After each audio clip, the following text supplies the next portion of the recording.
Hello friends, welcome back to our channel.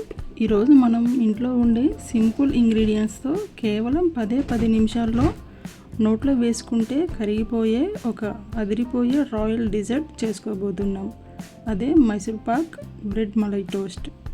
ఎప్పుడైనా sweet తినాలనిపించినప్పుడు లేదా ఇంటికి చుట్టాలు వచ్చినప్పుడు ఇన్స్టెంట్గా ఇలా చేసి పెట్టారంటే ప్లేట్ ఖాళీ అవ్వాల్సిందే.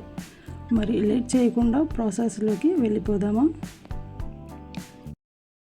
ముందుగా స్టవ్ మీద ఒక గిన్నె పెట్టుకొని అందులో 2 కప్పుల పాలు పోసుకోవాలి. పాలు కాస్త కాగుతుండగా మనం ఇంకొక చిన్న గిన్నెలోకి ఒక పీస్ గీ మైసూర్ పాక్ తీసుకొని ఇందులో 2-3 టేబుల్ స్పూన్ల పాలు వేసి ఎక్కడ ఉండలు లేకుండా బాగా స్మూత్గా మిక్స్ చేసి పక్కన పెట్టుకోవాలి. చూశారు కదా, ఇలా స్మూత్గా కలుపుకొని పక్కన పెట్టేసుకుందాం. చూశారు కదా, పాలు కొంచెం ఇప్పుడు దగ్గర పడ్డాయండి. ఈ టైంలో మనం ముందుగా రెడీ చేసి పెట్టుకున్న మైసూర్పాకు పాల మిశ్రమాన్ని ఇందులో వేసుకోవాలి. మైసూర్పాకు వేశాక అసలు వదిలేయకుండా కలుపుకుంటూ చిక్కబడే వరకు మరిగించుకొని పక్కన పెట్టేసుకుందాం.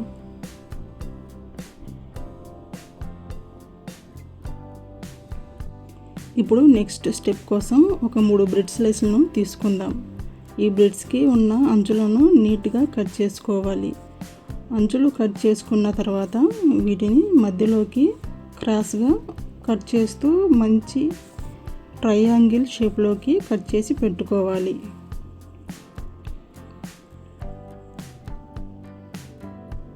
చూశారు కదా, ఇలా ట్రయాంగిల్ షేప్లో కట్ చేసి పక్కన పెట్టేసుకుందాం. ఇప్పుడు స్టవ్ మీద ప్యాన్ పెట్టుకుని బటర్ అప్లై చేసి కట్ చేసి పెట్టుకున్న బ్రెడ్ స్లైస్లను ఒక్కొక్కటిగా పెట్టుకొని వీటిని గోల్డెన్ బ్రౌన్ కలర్ వచ్చేలా కాల్చుకోవాలి.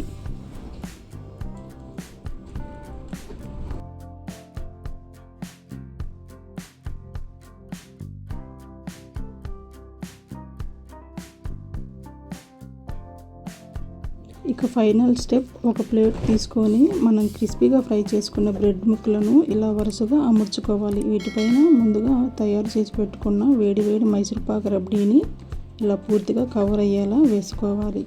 చివరిగా దీనిపైన మీకు నచ్చిన డ్రై ఫ్రూట్స్ ముక్కలతో గార్నిష్ చేసుకుంటే అంతే, ఎంతో రుచికరమైన నోరూరించే Mysore pak bread malai toast ready. మరి ఈ రెసిపీని మీరు కూడా ఇంట్లో తప్పకుండా ట్రై చేసి ఎలా కుదిరిందో కామెంట్స్లో చెప్పండి. వీడియో నచ్చితే లైక్ చేసి మీ ఫ్రెండ్స్కి షేర్ చేయండి. అలాగే మన ఛానల్ని సబ్స్క్రైబ్ చేసుకోవడం మర్చిపోకండి.